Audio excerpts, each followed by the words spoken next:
Should we go check on her?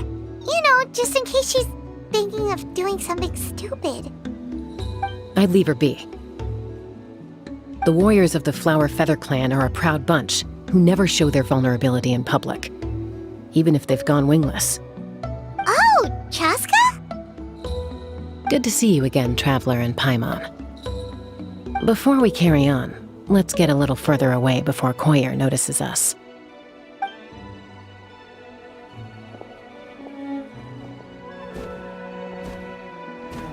So, that girl on the bridge, Koyer, you said?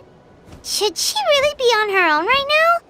With the mental state she's in, it just seems risky. Don't worry. That's exactly why I'm here. Elder Alpa sent me to keep an eye on her. If she does attempt the unthinkable, I'll swoop in and catch her. I doubt it'll come to that, though. She's a fighter. A warrior, in fact. One who aimed for the sky. However despondent she might feel now, I'm confident she'll get through it. Well, in the Flower Feather Clan, there's an elite flying squad made up of Kukasaur riders. But it's an extremely selective squad. To become a rider, you need to undergo a trial where you not only demonstrate mastery of the relevant skills, but also win the approval of the Kukasaurs. Very few candidates make it through the process. Koyer has spent years training for her most recent attempt, but unfortunately she didn't pass. So it's not hard to see why she's so upset.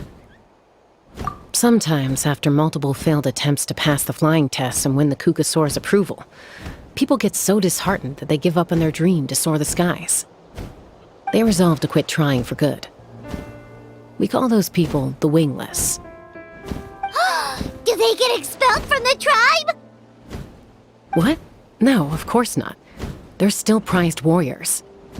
We have a saying, just as the Kukasaur treasures every feather on its body, so the tribe treasures each one of its children. This hits even harder in the wake of the war. All of our young warriors carry the future of our tribe on their shoulders. Besides, every Kukasaur falls from its nest before it learns to fly. It's practically a rite of passage.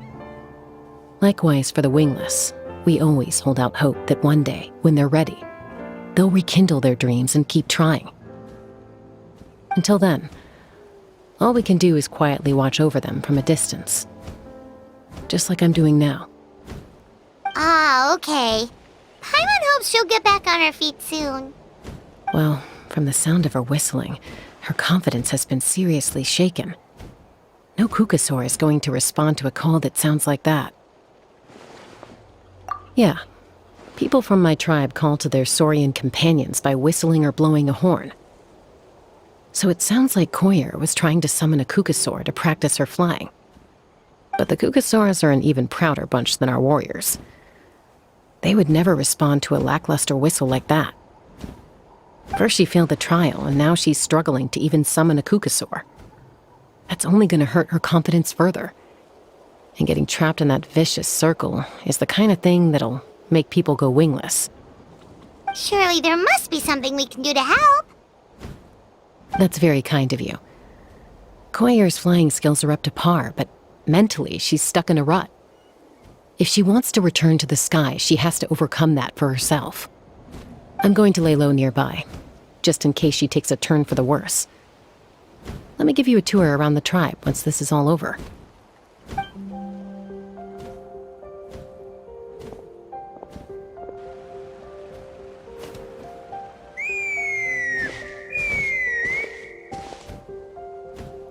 Koyer still isn't giving up.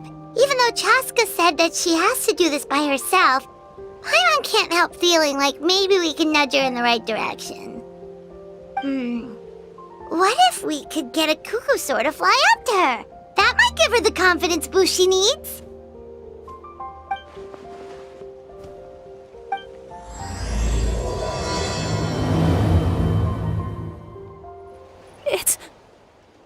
It's a Kukasaur! Oh my gosh! Is this really happening? I did it! I summoned one! I was beginning to think you'd all given up on me completely. Thank you. Oh, thank you. Excuse me? Would you mind if we did some flying practice together? Right now? I think I know where I went wrong in the test now. I need to maintain a higher speed on my turns. So, I just gotta practice my bell tail slides and split S maneuvers.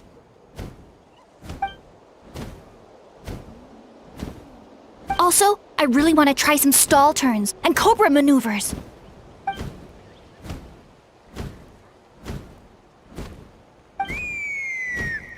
Huh? That sounded like a whistle. Is someone else trying to summon a Kukasaur? Hey! Wait! Wait! Chaska! I summoned a Kukasaur! They do still respond to me after all! Although, unfortunately, someone else summoned it away again before I had a chance to go for a flight. Oh, really? That is unfortunate. But if you can do it once, you can do it again. Keep at it, and you'll pass the trial eventually. You're right. You know, I almost thought about giving up, but I'm glad I didn't. Hey, Chaska, how's Koyer doing? Huh? Who are you? And how do you know my name? These are my, friends. The Traveler and Paimon. You came up in conversation the other day because I was telling them about up-and-coming warriors in our tribe. Oh, the Traveler, huh? So that's you. What do you mean up-and-coming? I'm closer to being wingless than I am to passing the trial. Anyway, we haven't met before, have we? You look so familiar somehow. Maybe you saw her in the stadium? Or anywhere, really.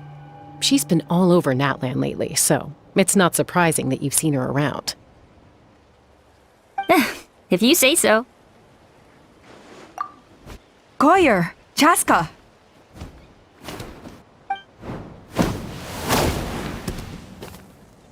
Here you are. I've been looking everywhere for you two.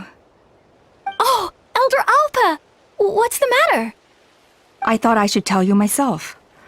We're going to redo the flying trials. Redo them? How come?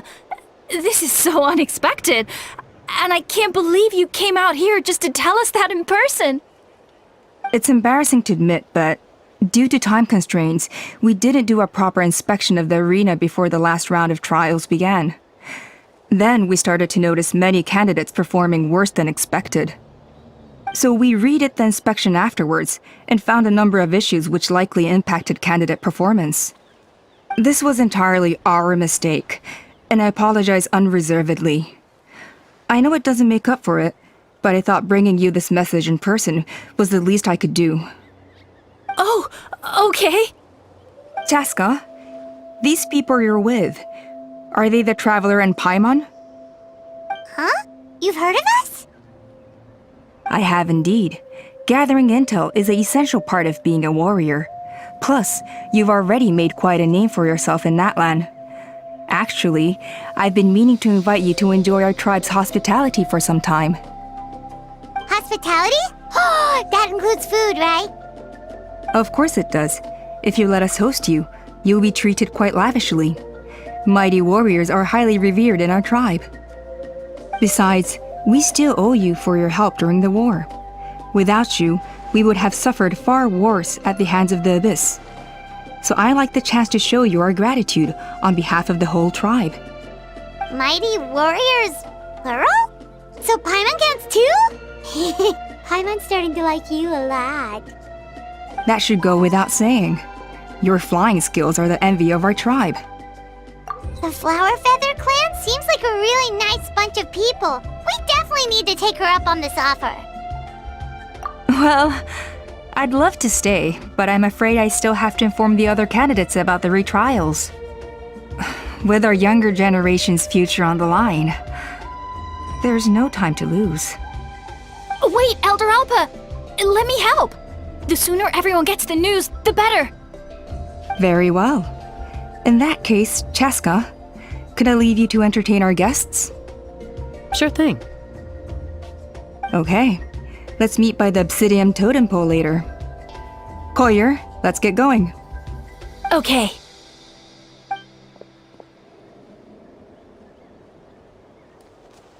All right, they're out of earshot. I'm just gonna come out and ask. That Kukasaur who responded to Koyer's call, that was your doing, wasn't it? I grew up with these creatures. I could tell something was off the second I saw it. Her whole demeanor seemed less like a Kukasaur and more like, well, you. So I figure you must have been pulling the strings somehow. She looked very flustered when Koyer asked for a ride, so I whistled to give her a chance to escape. And judging by the look on your face, that was a welcome intervention, huh? It's all right. If you'd rather your hidden talents remain hidden, I respect that. I won't press you for answers, and I'll keep my speculations to myself. You're the kind of person I'd still trust even if you had superpowers. I know you'd use them for good. I think the ends justify the means in this case. She just lacked confidence, and you helped her resolve her internal conflict. If you hadn't intervened, I likely would have gotten my mom to help out instead. Although, having said that, there's a small chance she might have recognized her and seen through the whole thing. That would have done more harm than good. Yeah.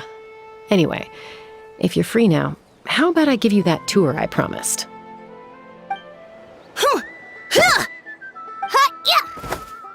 Ready? I'm gonna get you! Uh-oh. Are they fighting? Should we try and break them up? They're fine. Just doing their daily combat training. Combat training? A little young for that, aren't they? Not to us. We're a tribe of warriors. In ancient times, we were the most elite troops in the nation, responsible for patrolling and defending all of Natlan. And even though times have changed, we've kept our martial spirit alive. Hey, is that Chaska? Jessica, you're back! Oh, can you come train with us? Now's not a good time, I'm afraid. I'm showing the Traveler and Paimon around. Maybe next time. The Traveler and Paimon? Wait, you mean that legendary warrior and legendary flying expert? Legendary? Yep, that's us, all right. Awesome. It's so cool that you can fly without having to ride a Kukusaur. Even Chaska could only do that for short distances. Miss Traveler, can you teach me some cool sword tricks? Oh, Miss Traveler, my family's shop makes the best volcano cake. You gotta try it. Let's behave ourselves, everyone. These people are here as our guests. They're going to meet Elder Alpa in a few minutes anyway. Kotini, instead of being jealous of other people's talents, why not work on developing your own? Kapak, there's no point in trying any cool sword tricks until you've mastered the basics. Have you done all your sword drills today? And Yatlan, easy does it, okay? Not every conversation has to turn into you plugging the family business. Okay. Sorry about those kids. They just got overexcited when they heard your name. Hope it didn't bother you too much. This is a volcano cake that Yatlan forced into my hands. She said to think of it as an apology gift. Whoa, it smells amazing! Traveler, you want some? That's good. Yatlan will be thrilled. By the way, Chaska, those kids really adore you. You're way better with them than Paimon expected. Paimon figured you'd be more... aloof, maybe? Aloof, huh? Well, to be fair, there was a period when I was like that. Around the time when I first joined the tribe. But it's a terrible attitude to have as a peacemaker. It tends to turn situations that could have had a peaceful resolution into a stalemate that can only be resolved by force. Yep, exactly. As long as other options are available, I try to avoid that at all costs. Someone once told me that peace imposed by force will crumble in a matter of days. But peace achieved through genuine dialogue actually benefits both sides. Even if sometimes the parties are only willing to negotiate because they're both armed to the teeth. That's true. Hey, Chaska! Uncle Cusco knows you're back, and he's coming to get you. Oh, thanks. Traveler, Paimon, gotta dash. I'll meet you at the totem pole up ahead. You can't miss it. It sticks out like a sore thumb. Wait, are you running away? First rule of conflict resolution? Grab the fan and run before the you-know-what hits. Trust Chaska to make even running away sound cool. Sorry about this. Just stall him for me, okay? I'll explain everything later.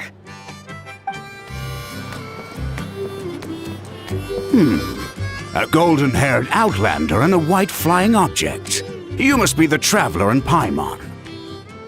I heard Chaska was with you, but I suppose she's run away again, has she? Sorry, who are you? Who am I? Only her father. She's supposed to go for a checkup every 3 months to see how her abyss condition is doing. We both agreed on it. But she's already missed 3 checkups this year. That's 3 out of 4. Yes, she got exposed to abyssal energy as a young child. Then her birth parents abandoned her. It's lucky those wild cuckoosaurs found her when they did, or she wouldn't have made it. They took her under their wing and raised her as one of their own. Eventually, some riders out on patrol spotted her and brought her back to the tribe. But she was practically feral at that point. The moment you took your eyes off her, she'd be getting herself into a fight, or she'd run away to be with the Saurians. She seemed to prefer them to her own kind. She might as well have been a Saurian in human form. That must be the aloof period she mentioned, right? We later discovered that her exposure to the abyss had planted seeds of conflict in her heart. So, we started trying to bring it under control. But ultimately, she's the only one who can control it. Anyway, she's much more human these days. Yeah, don't worry about her. She seems pretty stable to Paimon. She's probably only avoiding the checkups because she thinks it'll stop you guys from worrying about her. Yes, I'm well aware of that. She knows she needs to be careful. If her condition ever took a turn for the worse, she wouldn't be brushing it aside like this. It's just, every checkup she's been to, they find new cuts and bruises. Nothing to do with the abyss, of course. Oh no, that's all fine. The problem with her is, she's her own worst enemy. She's been living dangerously again, I'm sure of it. That's why she's avoiding the checkups. She wants to hide it from us. Yeah, Paimon can see her doing that. Oh. In the past, she always had Koichi to keep an eye on her. Now Koichi's gone, and I don't want to lose another daughter. Chaska's been increasingly reckless since Koichi passed. It's like she's trying to make up for it somehow. Next time you see her, please tell her to be careful for me. Even if she doesn't want to hear it. If she doesn't want to do these checkups anymore, that's fine. I just want her to stop putting herself in harm's way.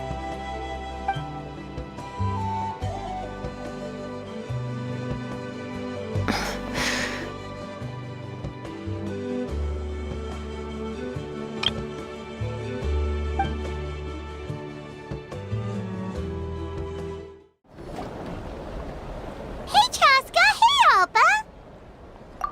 It's all right. I bet my dad talked your heads off, huh? What did he say? I was sometimes a little impulsive back then. That's putting it mildly. The memories. It feels like it was only yesterday when we brought you back and had Cusco and his family take you in. Back then, no one imagined this feral child would grow up to be the strongest warrior of the Flower Feather clan. Huh? You were the one that brought Chaska back to the tribe? That's right. Elder Alpa was already a veteran rider by then. She spotted me while patrolling from the skies and tracked down my Kukasaur mom. Mom agreed it was time I tried to re-enter human society. But I didn't know the first thing about being civilized. I clashed with everyone who had to deal with me. And look at you now, renowned throughout the land as a peacemaker. How time flies. When the day comes that I can't fly anymore, it will be up to you to look after our tribe and our flying squad. You know me, though. I'm not a natural commander. I'm better off as a lone wolf on the front line. So stick it out at least a few more years, okay? Give Koyer and the others time to come into their own. Oh, stop. Wait, so isn't the leader just the strongest warrior in the tribe? At least Paimon figured that's how your tribe would work. Strength is certainly a core tenet in the Flower Feather clan. But strength means far more than martial prowess alone. If it all came down to individual strength, I'd struggle to call myself a warrior, let alone a member of the flying squad. Any fighter in the tribe could take me down. Well, sorry to disappoint you. It was something I aspired to at one point. So much so that I went adventuring in the Cinder City, Ashkanatlan, to try and prove myself. But it was foolish of me. I wasn't ready. I came back empty-handed and seriously injured. The fact that I survived was something, I suppose. But after that, I never seriously considered myself a strong fighter. And yet, you still managed to become the leader of the flying squad, thanks to your experience and determination. All while battling those old injuries. Don't you think that's a display of strength in its own right? Let's shelve this discussion for now.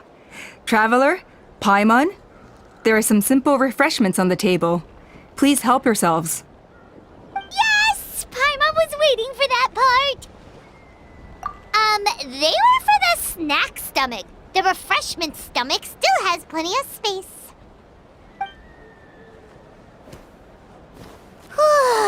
Paimon is so full.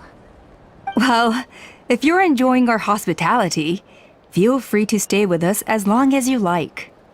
Elder Alpa? There's, something's come up. What happened? Is it serious? Shall I deal with it? It's... Some merchants showed up, not from our tribe. They said they're here to discuss some potential collaboration with us. Why now? This is terrible timing. There are a few wingless that we haven't managed to reach yet, and we still haven't inspected the retrial arena. Let me handle the other errands while you meet with the merchants.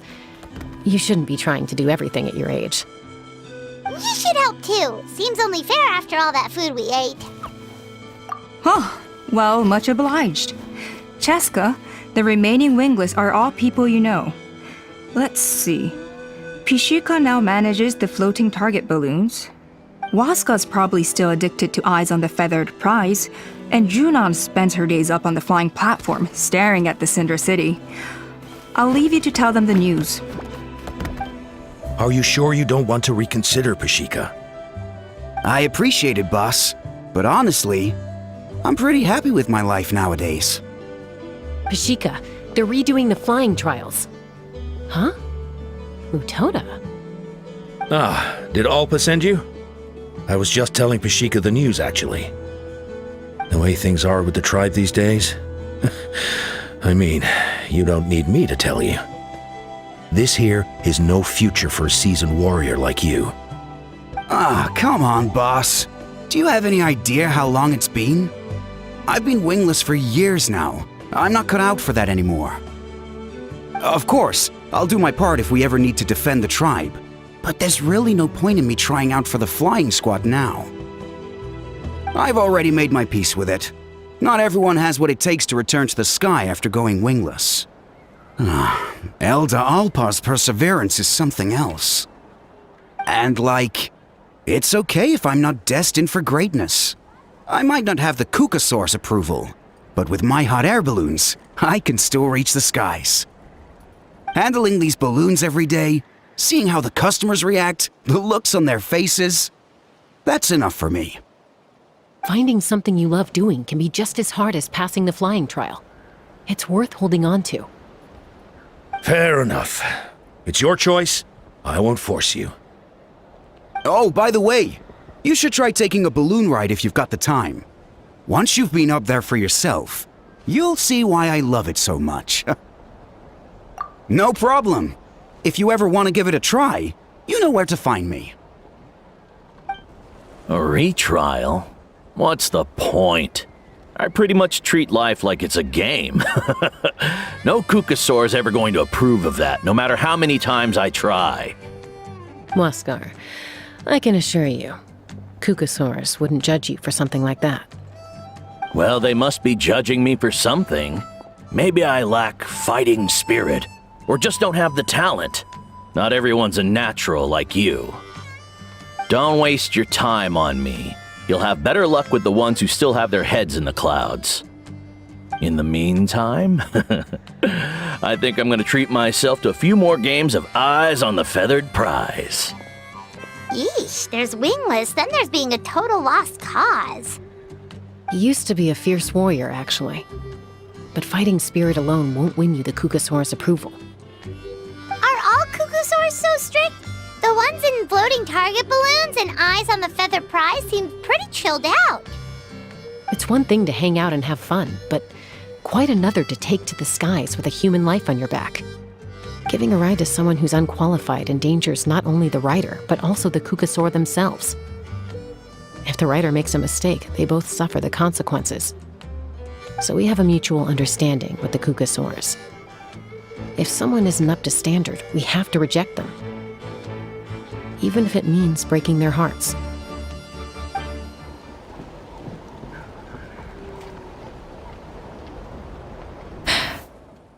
Hey, Junan. Gazing out at Ochkanatlan again, huh? Chaska? What are you doing here? Is something up? The flying squad is hosting retrials again soon. Want to give it another try? Maybe you're forgetting the definition of wingless. I've failed so many times already that I've decided to call it quits for good.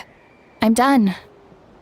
Elder Alpa always goes out of her way to come and tell me when a new trial is coming up, and it's nice of her to think of me. But nothing's gonna change.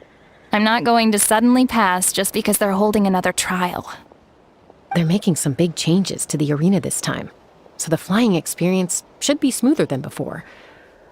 Koyer's gonna try again. No, forget it. If I was genuinely good enough to make the squad, the location shouldn't affect my chances. A true rider can fly confidently whatever the conditions, like you and Elder Alpa. Junan! They're redoing the... Huh? Chaska and the Traveler. You're already here. I guess they told you already then. Come on, let's go train together.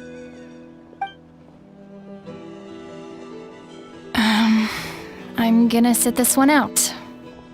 What? Why? But you've always looked up to Elder Alpa. She went wingless after her injury and spent years drifting, but even she came back and made it in the end. If she can do it, why can't you? I mean, I don't have that kind of perseverance. And besides, the last thing I want to do is fail in front of her yet again. Oh, come on. You know you don't need to worry about that. Alright, well, how about we just treat this as you being my mentor? Then will you train with me? I mean... Enough umming and ahhing. Let's just get up in the air and figure it out as we go. Wait! Hold on, slow down. I can't keep up. Well, that's one way to do it. They've been best friends since they were kids. If anyone knows how to get Junan out of a rut, it's Koyer. You helped Koyer deal with her internal conflict, and now she's done the same for someone else. You know, people often talk about how one conflict leads to another and so on. But sometimes in life, things spiral in a good direction instead.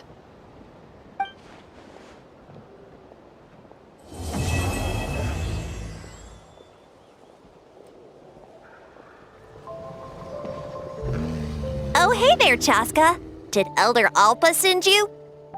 Yeah, she's got other things on her plate right now. How are things looking here? Well, the inspection inspection revealed numerous blockages all over the trial arena. It looks like they're the result of ley line disorders caused by repeat abyss invasions. Theoretically, we just need to clear those obstacles, and the arena will fill up with gaseous phlogiston again. But that's proving difficult to achieve in practice, for all sorts of reasons. Why don't you head on down and check things out for yourself? Feel free to ask the staff for more details.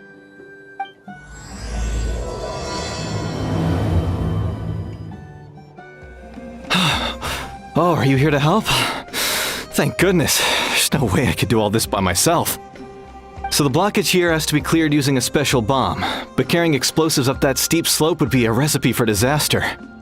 If I dropped it or slipped and fell, I'd be blown to bits in an instant. So, my plan was to transport the bomb to the other side, then send it over in a hot air balloon.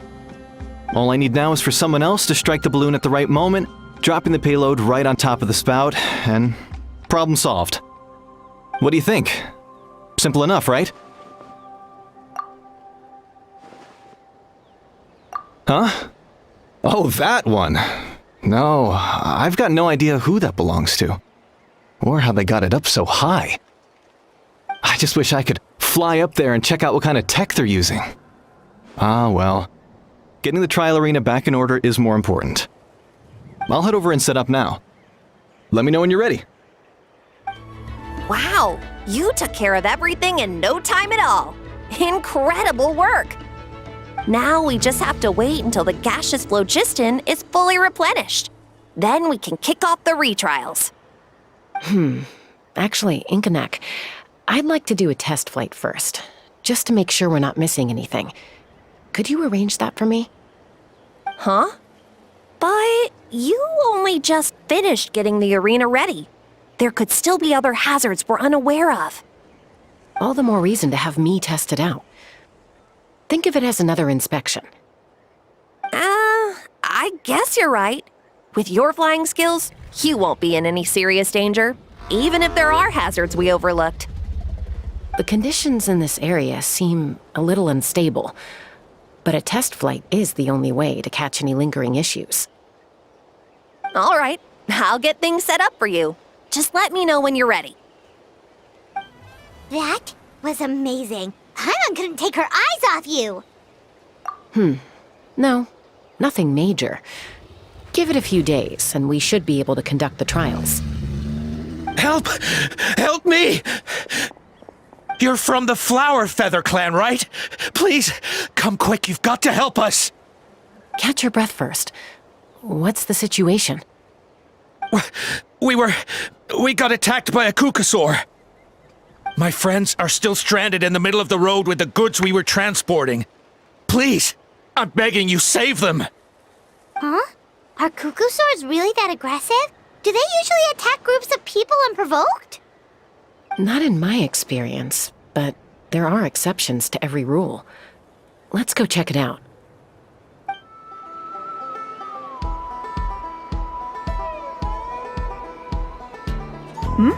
Tasca? Traveler? This is a surprise. Elder Alpa? Huh. So, where's this aggressive Kukusaur we've heard about? Already flew away. Looks like it backed off once it realized that reinforcements were coming. So why do you think it attacked these people in the first place? Was it after the food? No. These merchants are even transporting food. Ah! Thank goodness! The phlogiston wings are intact! Phlogiston wings. Thank you so much for coming to our rescue. These phlogiston wings are our most prized goods. If anything happened to them, it would ruin us. Wait a minute. Are you the merchants that were looking to collaborate with us? Wormy told me about you. Yeah, that's us. So I take it you're Elder Alpa? I am. You must be exhausted from your journey, not to mention shaking up from the attack. Let me bring you back to our tribe to rest. We can talk business after you've recovered. But Elder Alpa, what about the Kukasaur attack? Well, our guests here weren't seriously injured, and their goods are intact. Perhaps that Kukusaur was just having a bad day. There are so many of them around here. You'd expect something like this every once in a while. I don't think we need to pursue it any further. More importantly, how are the preparations for the flying trials going? Is everything in order over at the arena? Huh?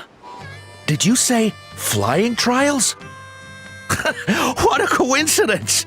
Sounds like a perfect use case for our phlogiston wings. You'll be pleasantly surprised by what they can do. Oh, really? Now I'm intrigued. Well then, let's forget all about this Kukusaur attack for now. We have some serious business to discuss.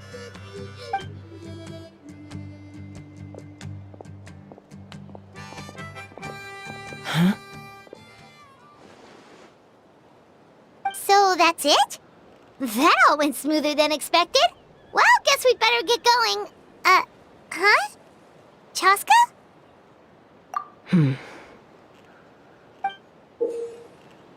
A blood-stained feather.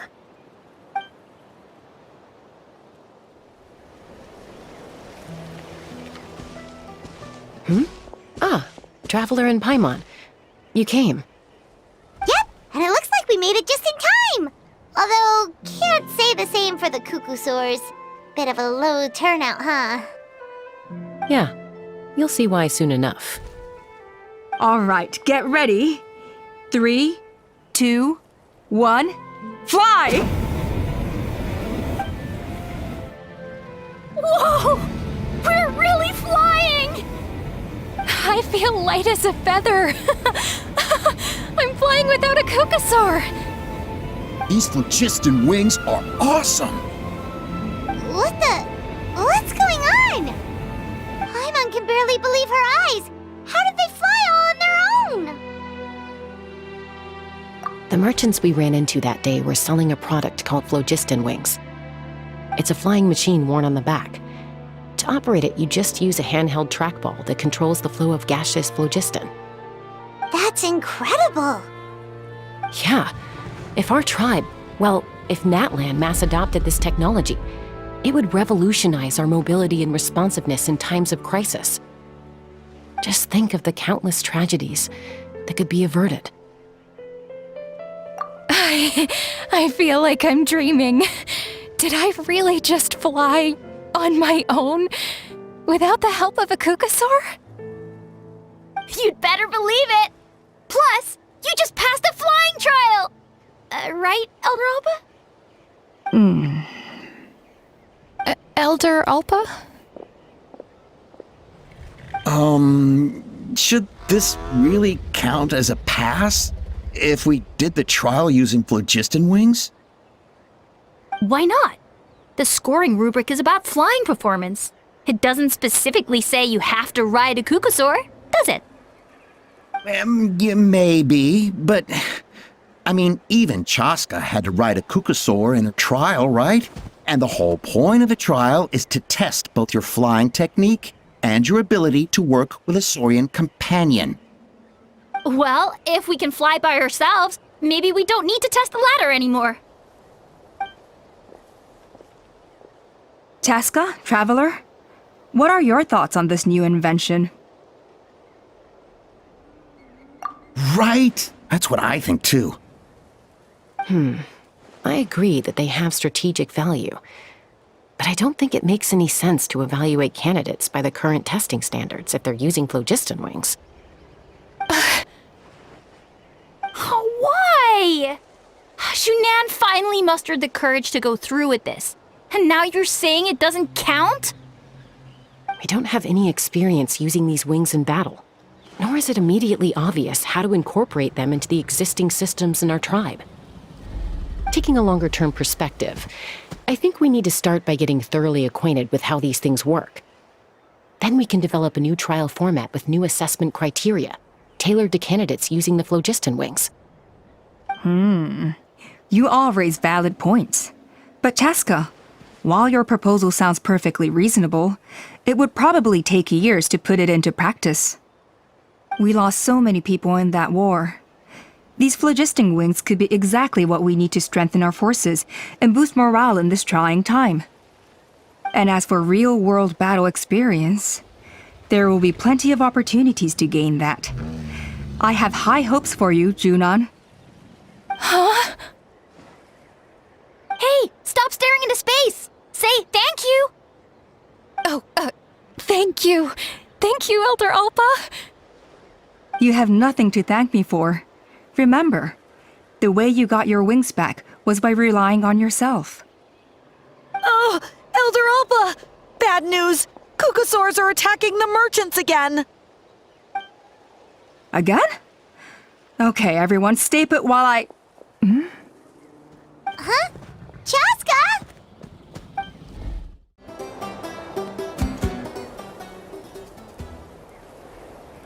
Oh, it's back! It found us again!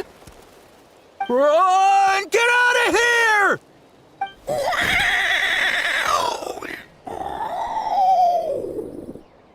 Curses! She's really riled up this time! Hey! Stop running! We'll never outrun a creature with wings! Get back here and let's fight!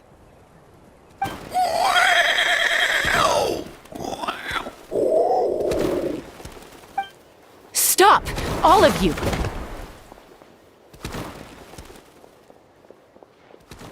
Chaska! Oh, wonderful! Quick, get rid of that thing!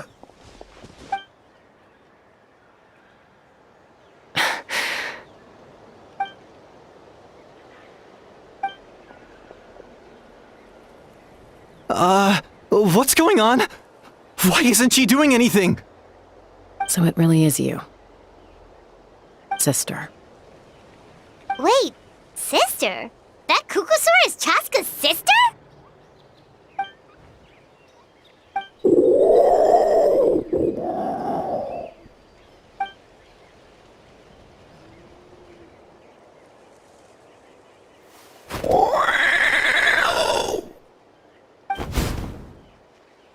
Koya, wait!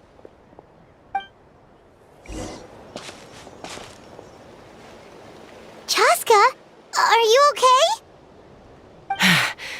I'm fine. Sorry for making you worry.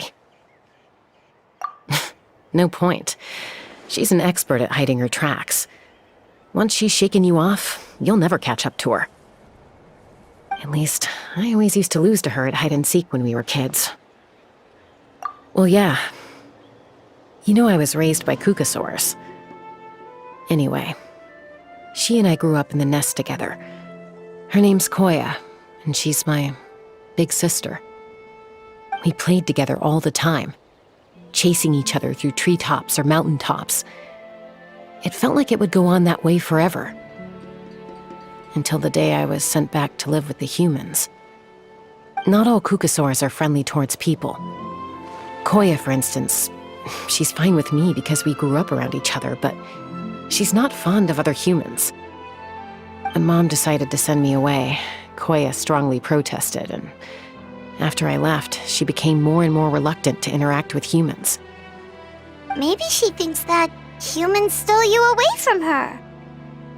It's a possibility, but in any case, we still stayed best friends at first. I had a hard time adjusting to life in the tribe, so whenever something went wrong, I'd run off into the wild and vent to Koya.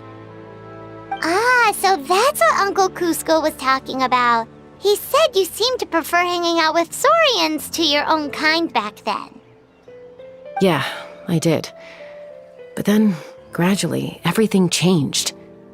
With a new mom and dad, a new tribe, and Koichi, I started getting curious about these humans and made an effort to understand their behavior. The more time I spent with them, the less I spent with Koya. And then, one day, it was Koya's turn to leave the nest. She sought me out and asked if I was willing to leave the tribe and go live in the wilderness with her. As far as I can remember, that was the first time she ever approached a human settlement on purpose. So, how did you answer her? Well, I wouldn't be standing here talking to you if I'd said yes. No, I was torn. On the one hand, I'd already made up my mind to embrace my new family and accept my human identity. But I also knew that Koya wasn't a fan of humans, and I didn't want to disappoint her. She took my hesitation as an answer. She saw it as a personal betrayal, threw a huge fit, and then flew off. We hadn't seen each other since, well, until today. Not for a lack of trying, though. I tried asking Mom where Koya's new nest was so I could talk things out with her. But Koya had already asked Mom not to tell me where she'd moved to. It must be hard for Mom, being stuck between her two daughters. So I didn't press the issue. And I didn't go looking for her. If things carry on like this, I need to make sure I find her before anyone else, even if she doesn't want to see me. For now, let's bring the wounded back to the tribe, and see what Mutota and Elder Alpa have in mind. So, I hear there's been another Kukasaur attack. Ha! I knew it! They're wild animals, and they can't be trusted. Hey, show a little respect. The Kukasaurs are our partners. Maybe in the flying squad, but they don't give a hoot about the rest of us. Well, now that we have the phlogiston wings, do we even need the Kukasaurs anymore? Are you kidding? How are we supposed to protect our tribe without them? I didn't mean it like that. Huh? Protect our tribe? Or are you just scared that your precious flying squad will lose its prestigious position? You take that back! Things are changing so quickly. Chaska, there's a conflict emerging there. Aren't you going to nip it in the bud? The whole tribe's talking about this now. Breaking up a single fight won't solve anything. The real source of conflict here is the phlogiston wings, and what happened with Koya. On any other day, people would just brush this attack aside. After all, clashes between wild Kukasaurs and humans are no more common than those between people. But now that the phlogiston wings have entered the equation, it's sparked a debate over whether our tribe needs the Kukasaurs at all. I worry that we risk repeating the mistakes of the Cinder City. Back then, Lord Ochkon's hatred of the Saurians nearly destroyed the peace forged by the Pyro Archon. Chaska, to prevent things from deteriorating further, I'd like to task you with restoring peace to the tribe. I will.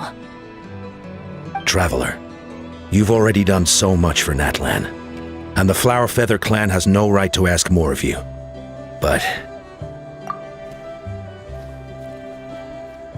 thank you. And don't forget about Paimon. Just leave this to us. This whole situation has unfolded so quickly that it's put us on a back foot. To tell the truth, it makes me a little suspicious. You think someone might have orchestrated all this? It's possible.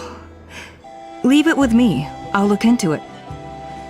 Also, Chaska, could you try to keep a low profile while you're out there digging around? We don't want to give our hand away. I'll do my best.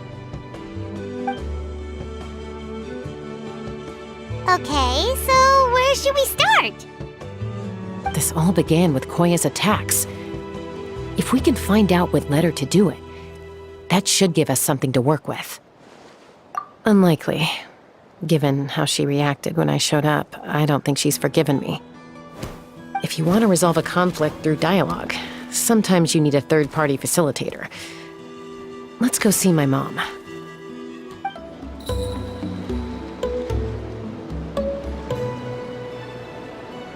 Wow, so this is where you used to live as a child? Mm-hmm. When I was little, we used to do this thing where I'd jump from the top of this tree, and Koya would fly over from the platform and catch me in midair. Or sometimes we'd both fly from the treetop together, and then after some aerial maneuvering, she'd throw me up onto that platform. After we got a bit older, we went to the nearby shores looking for even greater heights. Ah! Stop! You're gonna get Paimon a heart attack! Oh, really? I just thought it made a fun story. Then I'll share more with you when there's time. Anyway, Back to the matter at hand.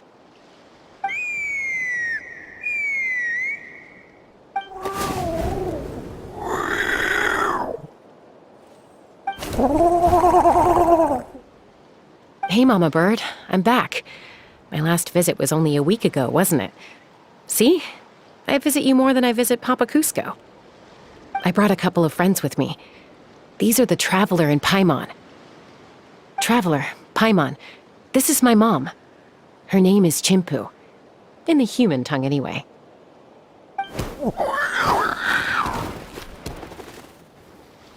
Hi! No, not really. I don't speak it as such, but I can sort of get the gist.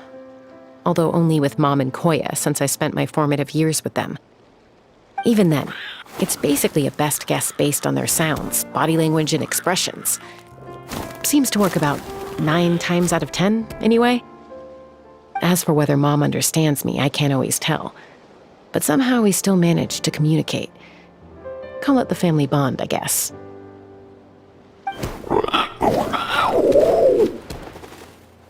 Don't worry. I'm doing well, but I think Koya might be in some trouble.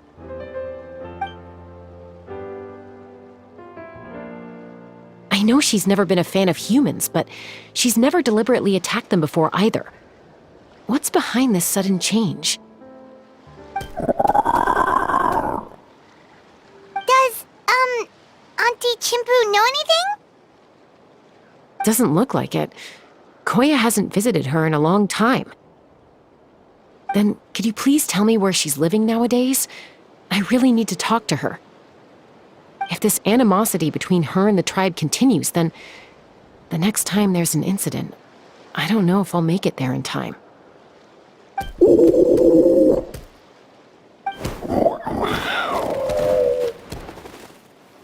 She said she'll take us there. Thank you, Mom.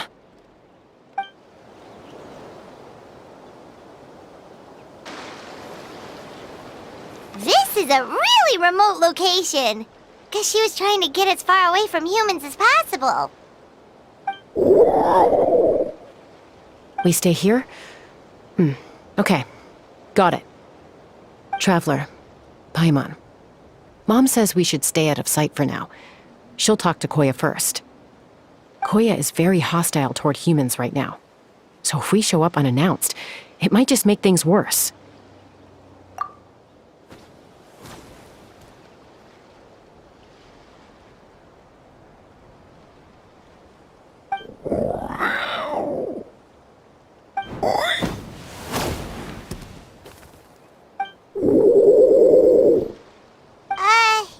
Any idea what they're saying?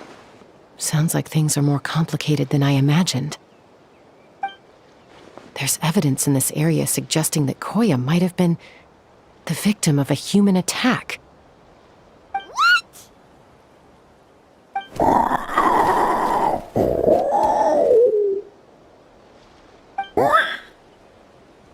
No! It's Chime, Koya's child. The attackers kidnapped her. They came over the sea, under the cover of night, and they took Chime. What the heck? Who would do such a thing? I searched day and night, and finally found them.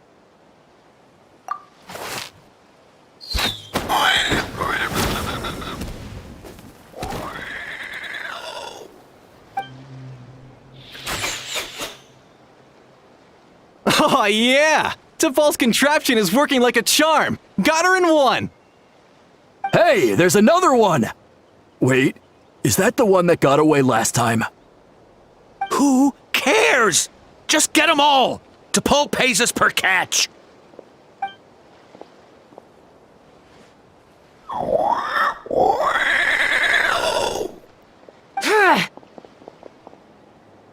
Chaska!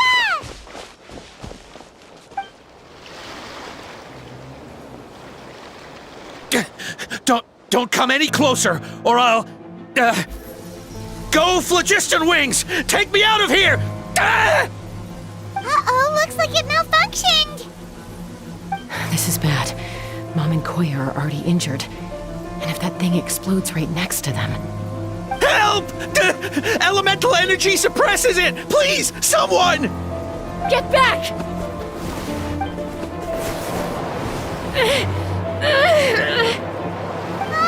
It's still going, and it's getting worse! Guess we need a more permanent solution. All right then.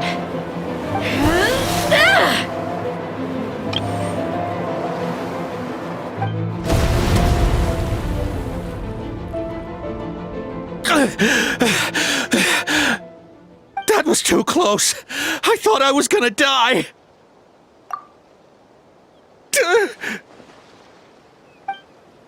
Answer us honestly.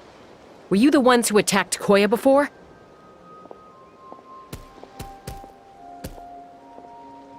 I am... No, it was...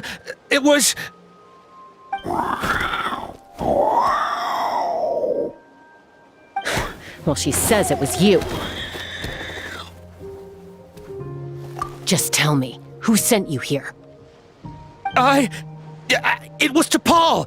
He told us to catch all the wild Kukasaurs we can find. And he also said that this Kukasaur has become a thorn in his side, so it needs dealing with urgently. To Paul? Huh. Sounds familiar. But where from? Well, he tends to send his orders in writing. He pretty much never communicates with us in person. When he does, he wears a mask to hide his face. And whenever we trade Kukasaurs for phlogiston wings, we deal with his henchmen.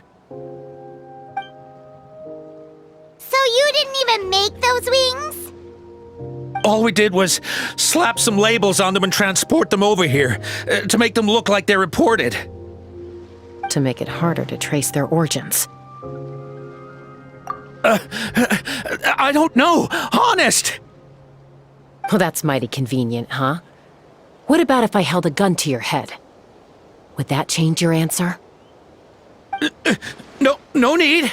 I'm sorry. I'll tell you everything I know. T'Pol doesn't tell us much, but he always stresses that he wants them alive. So that gives us some clues.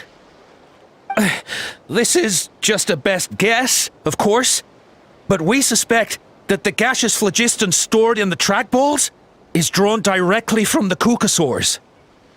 What?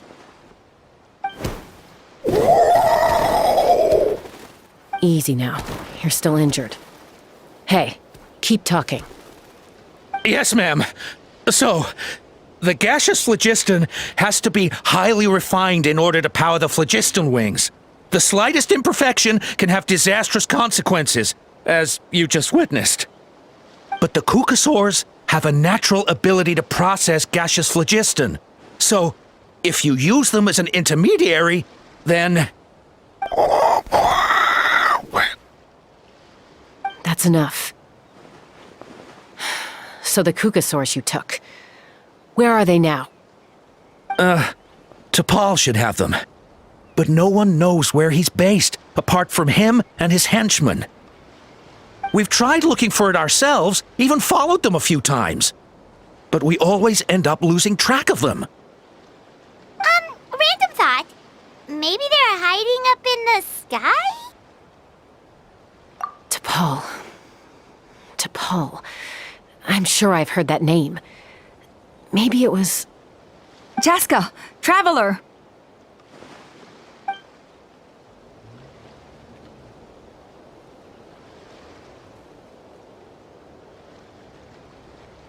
That voice! It's Alpa!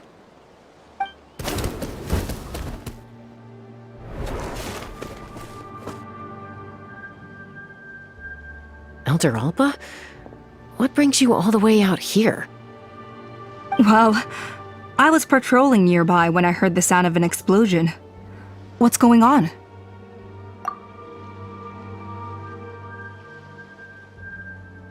I don't believe it. Elder Alpa, does the name T'Pol ring a bell to you? I feel like I've seen it written down before. Maybe in a list of candidates for the flying trials? Huh? So he's a member of your tribe then? No. If he was a member of the Flower Feather Clan, I'd definitely know him. Now that you mention it, I do remember a young man from outside our tribe who came to participate in our flying trials once. You were away on a mission at the time, which is probably why you don't remember him.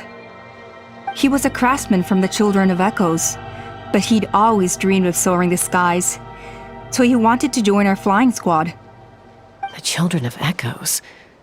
That's rare. But despite his best efforts, he unfortunately failed to pass the trial and gain the Cuckoosaur's approval. In the end, he went wingless and returned dejected to the Children of Echoes. Wingless, huh?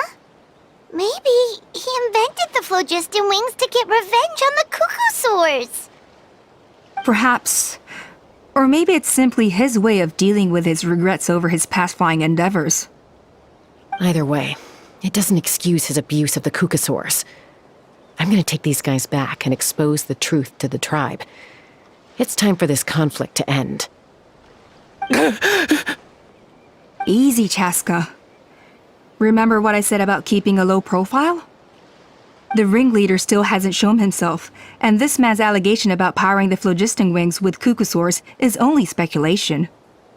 Bringing these men to the tribe now won't win over any current supporters of the phlogiston wings. In fact, it may even escalate the conflict further. After all, many are mistrustful of the Cuckoosaurs after recent events. Is that why T'Pol waited until now to try to capture my sister? I don't know. I mean, he did tell us to spread negative rumors about the Cuckoosaurs and slip some Mora to anyone opposed to them, but...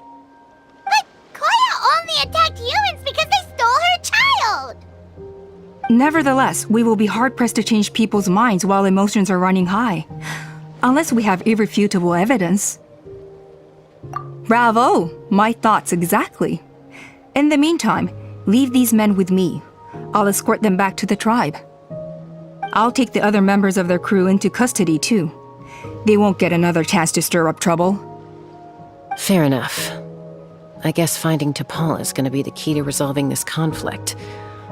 Let's hope the Children of Echoes have some info on him.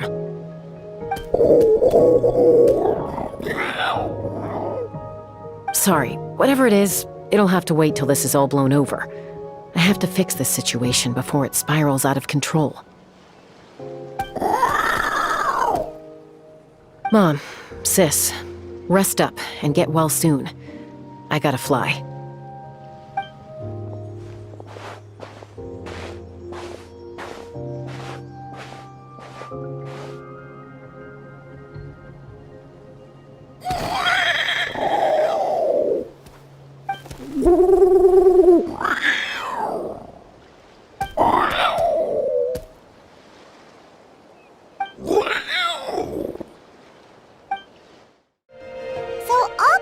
That T'Pol's from the Children of Echoes. But how do we track him down? Just ask around until we find him? Let's start by talking to someone we know. It'll be faster that way. At this time and place, I'll bet the easiest person to find is... Wakey, wakey, Shilonen!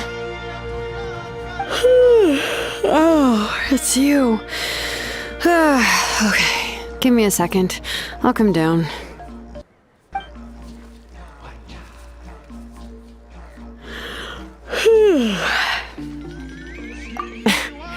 I climb trees to fly further and see farther. I don't usually stop for a nap. Well, we're not all like you. Always full of energy, even after flying around all day. Yeah. So, you've come all this way and interrupted my precious nap time. Might I inquire as to, why? I'm sorry, Shilonen, but it couldn't wait. Does the name T'Pol mean anything to you? He's a craftsman, apparently. Huh. T'Pol. Yeah, that rings a bell. I think that's Puma's child. Nope, I'm afraid you're a few years too late. Why are you looking for him?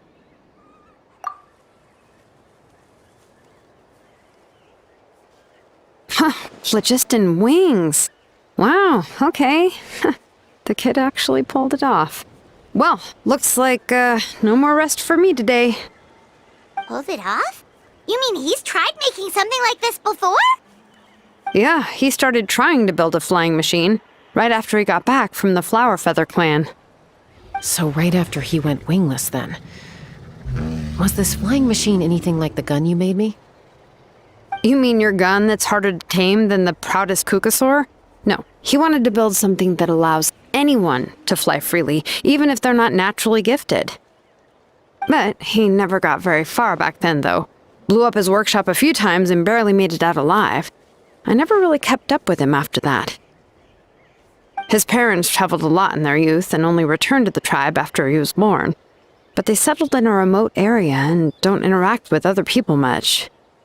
Which means most people in the tribe don't know them very well. Your best bet is to chat to his direct family. I'll go get Puma. Wait for me in front of the workshop. I won't be long. I'm back. Allow me to introduce to Paul's mother, Puma. Hello, Oh, save the pleasantries. I don't want to spend any longer talking about that boy than I have to. huh? I disowned him long ago. He is no child of mine. All he cared about was his pipe dream of reaching the sky. Oh, we tried to talk sense into him, but he was obsessed. And then when he left us, he spouted some nonsense about building a workshop in the sky to avoid the constant criticism of us ground dwellers. He left his notebook behind. Whatever questions you have, you can look for them in there. I am done talking about him. He's no son of mine. He never called me Mom anyhow.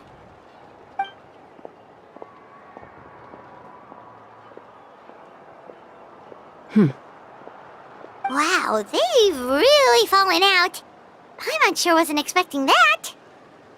Her husband, T'Pol's father, he passed away recently, and T'Pol didn't even bother to show his face at the funeral. If you ask me, that was probably the final straw for Puma.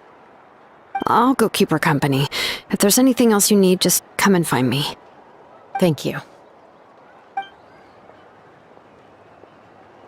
Okay, so this notebook is the only lead we've got now, right?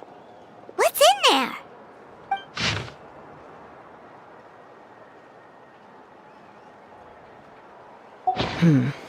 Some early designs for the phlogiston wings, and some theorizing about an airborne workshop. Ochkanatlan, the Cinder City. Looks like that's where he got his technological inspiration from. So, was he serious about the workshop in the sky? But that's such a big project for one person. Do we think he actually pulled it off? Oh, yes. The one from the trial arena that was super high up. That balloon has been there for a while, and everyone's been wondering how it got up there, but what if that's the wrong question? What if it started off even higher up, above the clouds and out of view, and it only descended to its current height due to some kind of malfunction? Part of T'Pol's workshop? Seems likely. If T'Pol's base had been hiding above the clouds this whole time, that would definitely explain why Isidore couldn't find it. I totally called it! But how do we get up there? Chaska, can you even fly that high? By myself? Possibly. But with a passenger, no chance. I doubt even phlogiston wings could take you up that high. At least, not without that relic T'Pol mentioned in his notebook. Yeah, and he's probably holding on to it. We'll have to find another way. Nope. That's way beyond Paimon's altitude. Also, would you really expect Paimon to go up there and take on T'Pol all by herself? Let's not worry. Just because we can't think of a solution doesn't mean no one else can. I'm not the only flying expert in my tribe, you know. Oh, good point. We should go ask Elder Alpa! And Mutoda. He was quite the flying ace back in the day, too. Let's head back and see what they suggest. Chaska, you're finally back. Things are getting really tense in the tribe. Have you made any headway with your investigation? Some people even think we arrested the merchants just to support the flying squad and crack down on the phlogiston wings. We found some promising leads, but there's a major obstacle standing between us and the irrefutable evidence we need.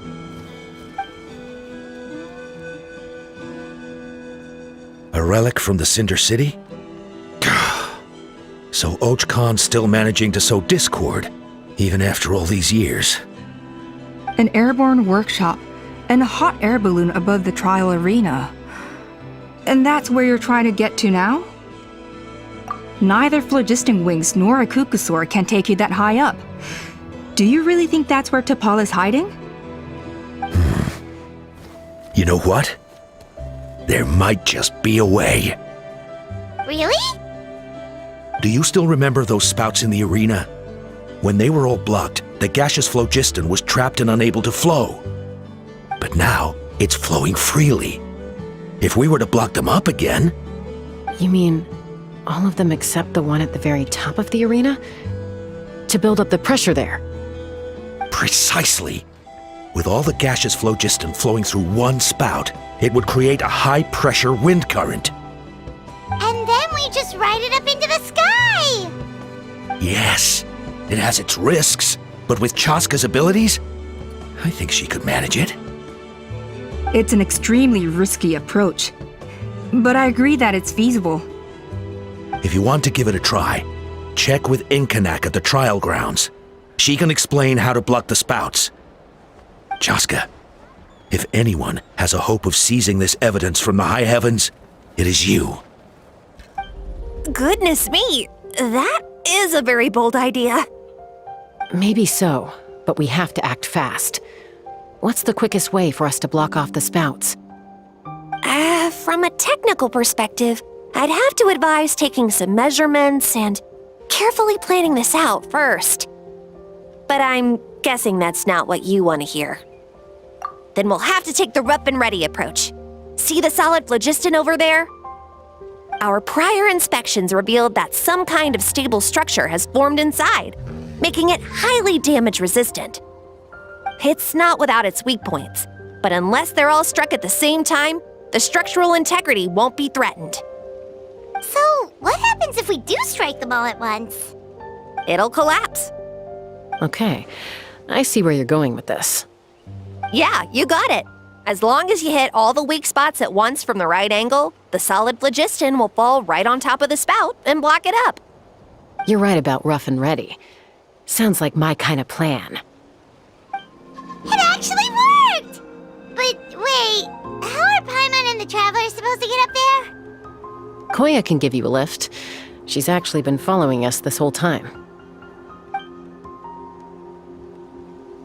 Wow, Paimon didn't notice at all. Well, probably because she didn't want to get too close to humans. Or maybe just me. But right now, we need her power.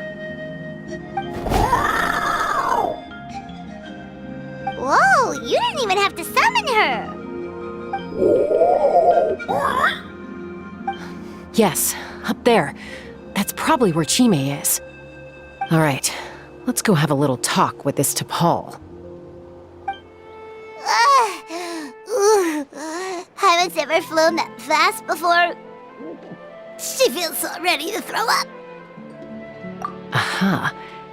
Just as I thought.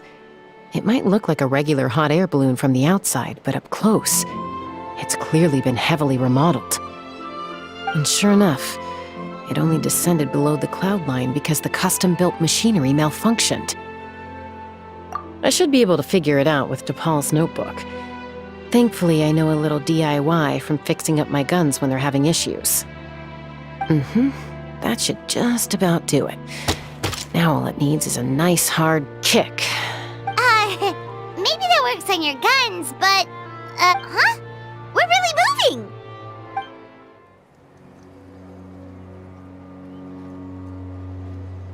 Here it is!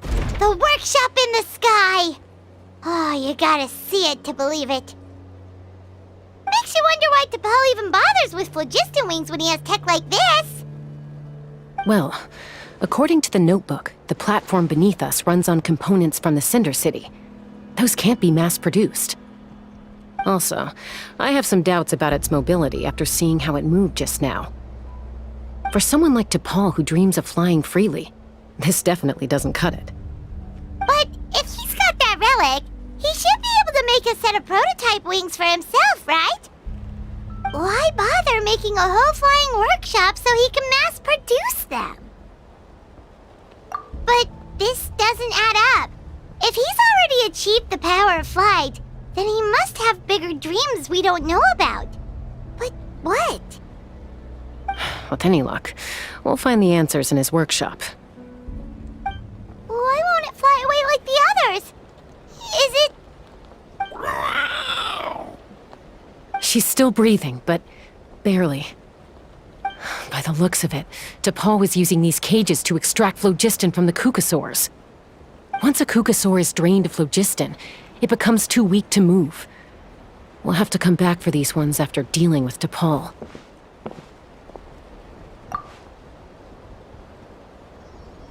Let me see. Looks like a record of his phlogiston research. Log number 330. With the support of... I was finally able to launch the airborne workshop.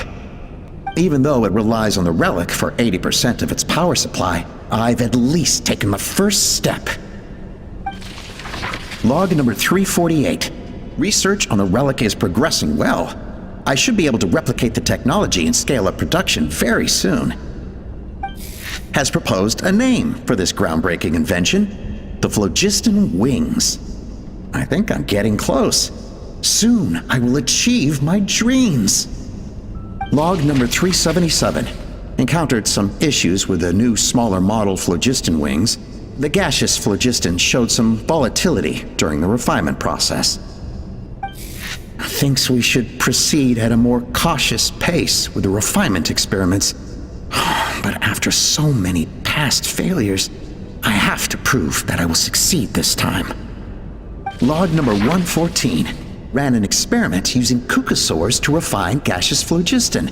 It was a success. Log number 117. I've started recruiting merchants and hunters to capture wild Kukasaurs. Log number 121.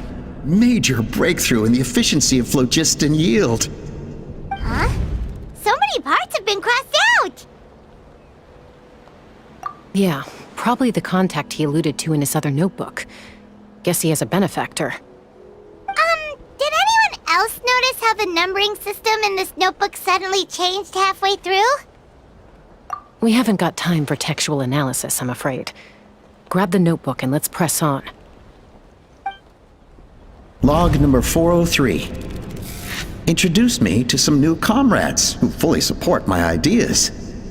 I told them that some Saurians are blessed with wings, and some people with natural gifts, while the less fortunate among us can only look on longingly as they seize the skies. But I also told them that progress can erase individual differences. Think of the tools humanity has made to fight back against wild beasts, the law we have put in place to even the playing field between the strong and the weak. I promised them that our research will be the new frontier of human progress. With our phlogiston wings, the power of flight will no longer be for a select few to enjoy.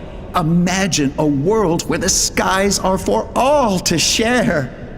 I only hope that when we finally achieve this goal, we'll be proud of me. Imagine a world where the skies are for all to share. Yes, what a wonderful world that would be. If only it were possible, we could respond faster, and so many tragedies could be prevented. But T'Pol, what about the Saurians you're draining dry of phlogiston? You're not sharing the sky, you're stealing it! Bad move. I won't let you get away with it.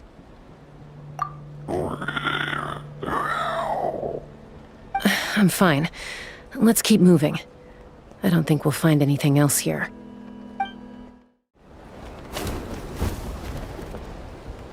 Looks like we've reached the center of the workshop. And still no sign of Koya's baby!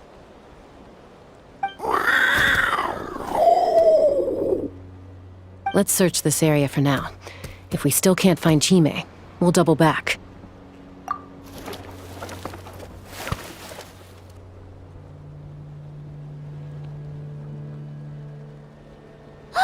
Chaska, Traveler, come quick! What is it?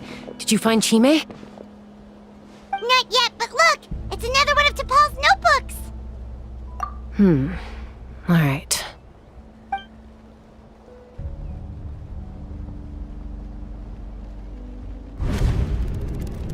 Log number 428.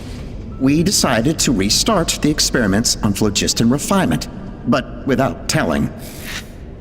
This is the final obstacle to the success of the Phlogiston Wings project. We cannot fall at the last hurdle. Log number 436. Earlier today, suggested using cucosaurs as an intermediary to extract refined phlogiston. It's certainly feasible, but anyway, as long as our secret experiment succeeds, I'm sure won't bring it up again. Log number 443. We will conduct the experiment tomorrow. Birthday is coming up, so hopefully we'll have a birthday surprise for her. Log number 444. Huh? Why is this log empty? I guess whoever wrote down the log number was prevented from recording the results.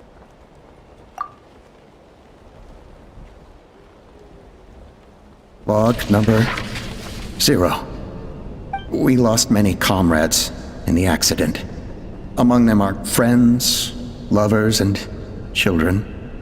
But we cannot stop now. We will keep their legacy alive and carry their dreams forward. As of today, we are scrapping the artificial refinement method.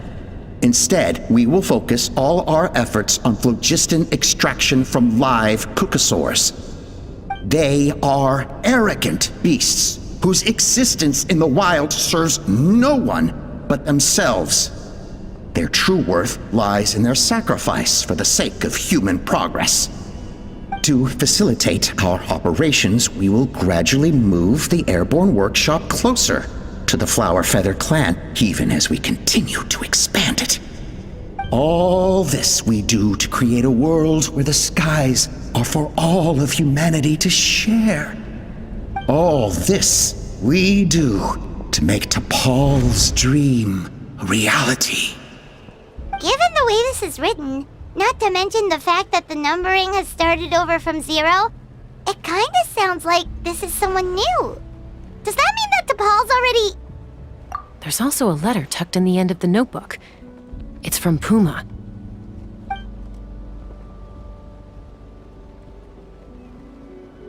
T'Pol, I don't know where you are right now, so I don't know how to reach you. My best bet is to send this letter to the Flower Feather clan. Your father is gravely ill. Oh, I know we've had our differences in the past, but he is still your father. Won't you come and visit him? Please. I know you never liked him and cared even less for me. All you ever yearned for is the sky. And your birth mother. But we'll still be waiting here for you if you do come back.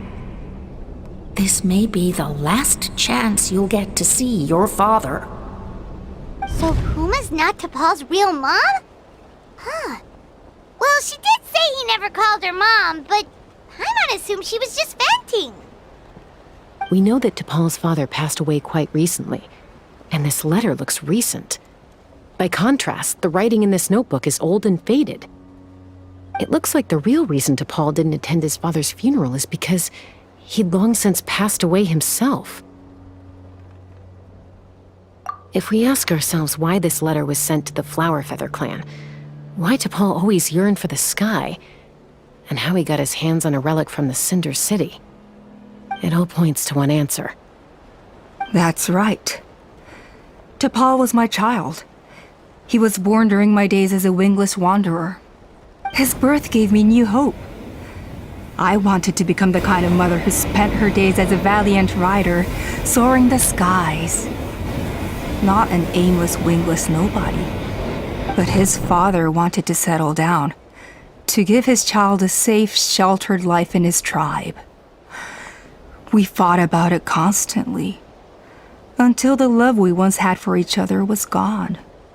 He started a new family, with another traveler who was also looking to return home.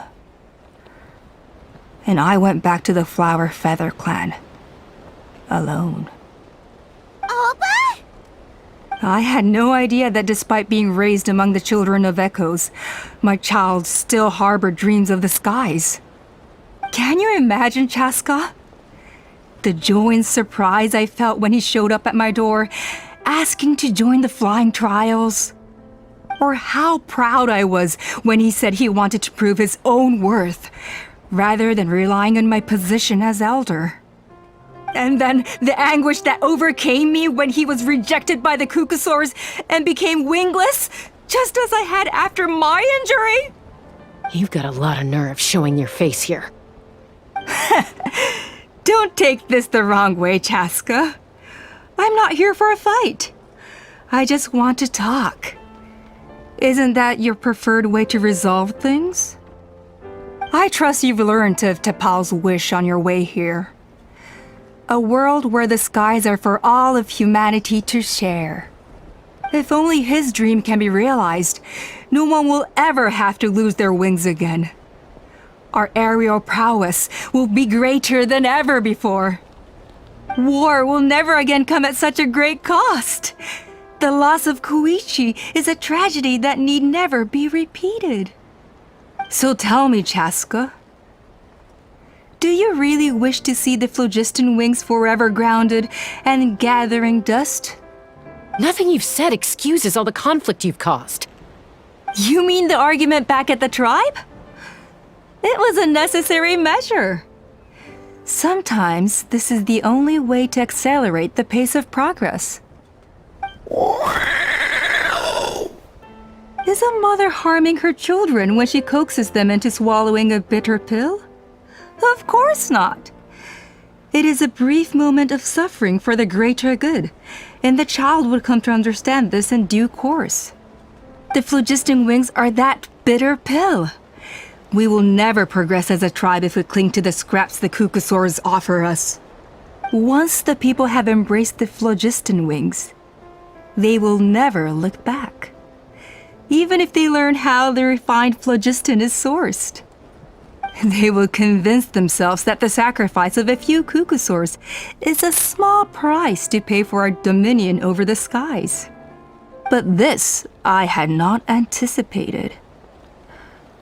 I barely had the chance to introduce the phlogiston wings to the tribe before you found this place. Your plan was hardly foolproof. Yet, it can still be salvaged. Chaska, traveler, you are the hope of humanity. I'm sure you have your doubts about my methods, but know that my love for humanity and for Natlan is genuine. You know me, Chaska. And you know that I've always treated everyone in the Flower Feather clan as my own children. As fellow humans. Surely you can understand my perspective. Alpa, Natlan doesn't belong to humans alone. And truthfully, neither do I.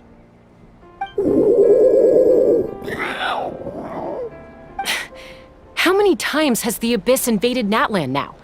And yet despite how much stronger it is than us, Natlan still stands as a nation of humans and Saurians. Peace imposed by force will crumble in a matter of days, because social bonds are what hold a civilization together. Weren't you the one that taught me that? And yet you would break the bond we share with our Saurian companions to take more power for ourselves? That's as stupid as hacking your own arm off to use it as a club. They are wild beasts, driven purely by instinct. How could they possibly understand human social bonds? How did someone like her ever become a writer? You overestimate them. They bow to the strong and shun the weak. That's all there is to it. They never gave Tepal a second glance when he was at his lowest, nor me when I returned injured from the Cinder City. It's all about survival of the fittest for them. Plain and simple. They obeyed me once I proved myself stronger than them, but the moment it serves them better, they'll abandon me in a heartbeat. You're wrong, Alpa. They only reject the wingless because they don't want to fly anyone to their death. Chaska, I will promise you this.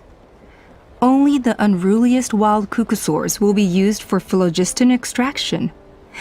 The ones who have nothing else to offer to humanity. Well, that's too bad, because I know a few unruly wild cuckosaurs who don't think that idea is gonna fly. Namely my mom, my sister, and me. And the others? To us, they're friends, family, even children. So if you want to put any of them in one of your cages, you're gonna have to go through us. Is that right? I knew you might be difficult to convince. Maybe this will change your mind.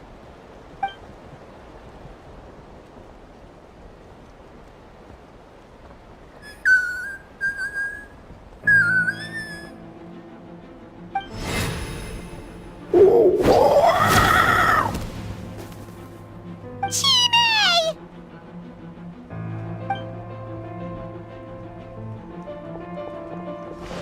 Alpa! Careful! Don't make any rash decisions. Unless you want to see her suffer. Oh no, that's one of the extraction cages! I told my subordinates to take control of the tribe while I was away. Luckily for them, our strongest warrior and our most powerful ally aren't there to stop it. Take control?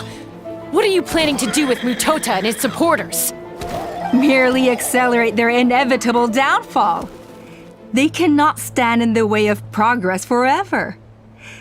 It is not the move I wish to make, but I'm afraid you and your friends force my hand. And since you insist on imposing me too, I have no choice but to keep you here until the dust has settled. So that's what you meant by I just want to talk. You never intended to negotiate. You just wanted to stall us. No, Chaska. I genuinely hoped I could win you over. You are the strongest warriors we have. Put down your weapons, and I promise you that no harm will come to this young Sarian.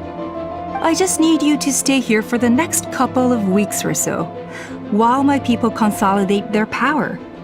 Then, I will give her back to you, and you'll be free to leave. As long as the majority supports our vision, even the Pyro Archon cannot meddle in our internal affairs. Your vision is deranged, and the Flower Feather Clan will never support it. You sure about that? Then wait here and see. Time will tell. What do we do? Even if the whole tribe fights back, Mutota's in grave danger!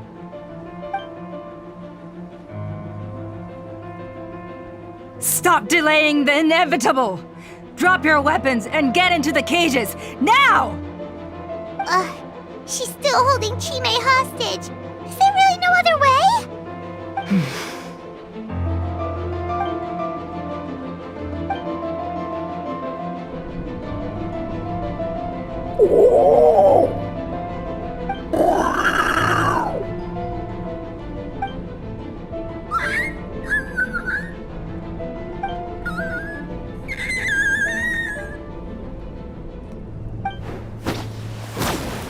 Koya? Huh? What are you yapping about? Stand down! Drop your weapons, now! This instant!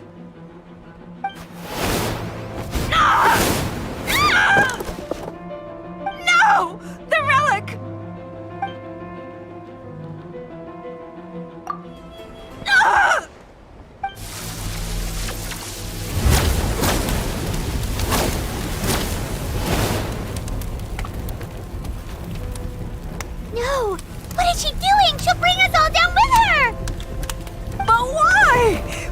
stabilize the relic! Maybe it got damaged in the fight. If we don't think of something fast, this whole workshop is gonna fall apart. No. They're directly beneath us. My beloved tribe!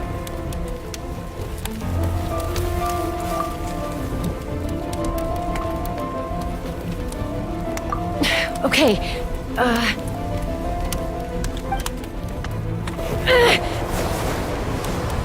it's too powerful. This ain't a toy like last time. I don't think I can just throw it aside. But we need to get it far away before it explodes. Then the tribe will be safe, and so will this workshop. Koya, remember when we were kids? Come on, let's take this thing high up into the sky. Don't worry, I know I can get rid of it before it explodes. We're talking some surface wounds at most. All I need is for you to catch me at the end, just like old times.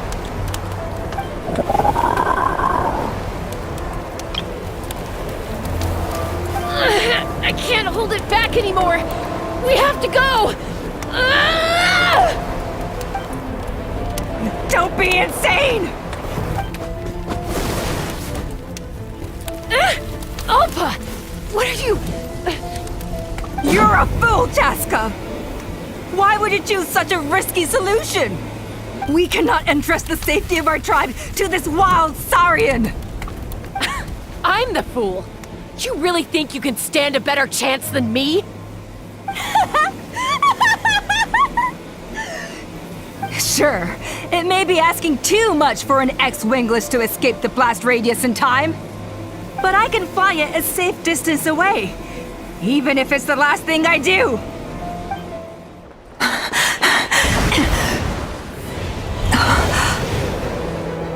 Here, these should be high enough to save the clan. What?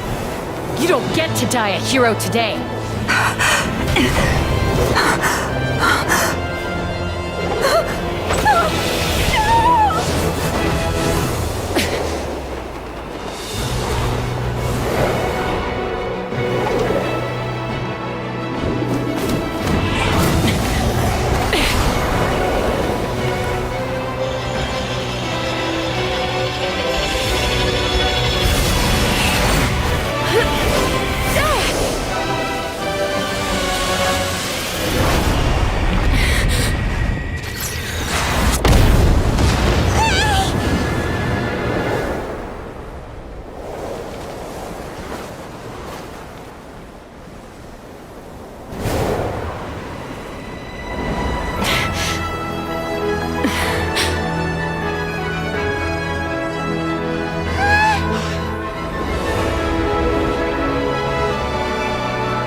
Koya, are you hurt? Let me take a look at you. What do you mean, I'm fine? Didn't I tell you to catch me on your back? Why did you try to shield me from the blast? Accident? Yeah, right. Seriously, you're as stubborn as ever. Chaska! Koya! How are things looking here?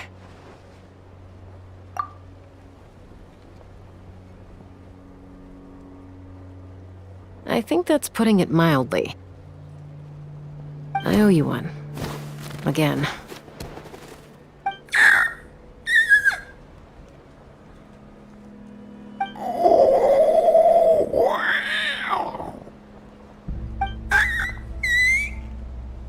Oh, but be honest. Do you still think Kukasaurs can't form bonds? Mom, I'll figure out the refinement problem. I'll find a way. You don't need to worry about it. I just need some more time. That's all I ask. Please just trust me. Just this once.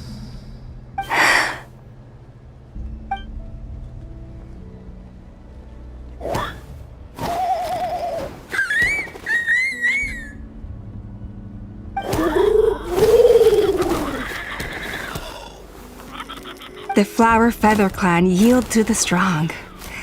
And it's up to the winners to define what strength means. So it looks like it's my turn to yield.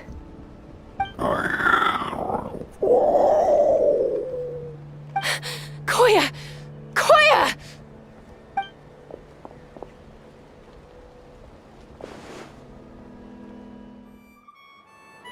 So, you're absolutely sure it's not because of the explosion? Yes, for the 10,000th time, I'm sure. The blast barely touched her. The reason she fainted was old injuries playing up, compounded by overexertion in recent days. The moment she finally relaxed, all the built-up stress finally caught up with her. And no wonder. Honestly, she's just like you. Anyway, now you know how we feel when you go off risking life and limb. Your mother and I would both appreciate it if you lived less dangerously. You know she wrote to me from the Masters of the Nightwind, just to scold me for not doing enough to keep an eye on you. If she wasn't so busy with work, you can bet she'd come back here and chew us both out in person. I'll find an opportunity to apologize to her. I promise. You'd better. No more avoiding us, okay? And don't get me started on all the checkups you've missed. Got it. Got it. Huh? Koya? You're awake. I'll go let everyone know. Hey, but we're not done talking. What are we gonna do with her, Even after everything that's happened, she still hasn't figured out how to start the conversation with you. She keeps saying, I don't think Koya has forgiven me yet. But if you ask me, she's the one who's scared to open up and have an honest conversation. For all her confidence, she's a very sensitive soul underneath. You'd think as a peacemaker, she of all people would know how to reconcile with her family after a falling out. She must have been a handful growing up. Thank you for being there for her. And of course, thank you for keeping her safe when you were up there in the sky. Koya, Uncle Cusco, we're here! Ha! I was just telling her that she's not to go chasing danger with Chaska ever again. Cusco, I understand how you must feel. But it's all thanks to Koya and Chaska's efforts that the airborne workshop didn't come crashing down on our heads. Oh, Paimon almost forgot to ask. They didn't hurt you while we were gone, did they? Thankfully, when her co-conspirators tried to arrest me, I was out coaching Koya and Junan. The two of them were a huge help. They took care of things while I went around rallying the resistance. So, in the end, Alpa's would-be revolt didn't really get off the ground. And as it turns out, not all of the wingless want to see our dear Saurian friends replaced with phlogiston-powered gizmos. I'm so sorry you got mixed up in this, by the way. We should have caught on to Alpa's scheme sooner. We could have saved so many Kukasaurs from getting hurt. Most of the airborne workshop has now been dismantled. We've just left one small, harmless part intact, and repurposed it as a jail for Alpa and her cronies. Let's see how they like being locked up in a sky prison! So, it looks like there's just one last conflict left to resolve. Peacemaker, you're up. I said I had to wait until things had blown over, didn't I? And now they have. But I still have no idea what to say. Koya, I just want to say, I'm sorry for how things went down back then.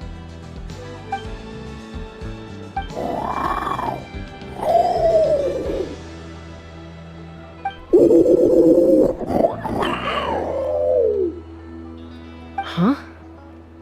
Does this mean you're not mad at me anymore? There's that family likeness coming through again. But that day, when we ran into each other.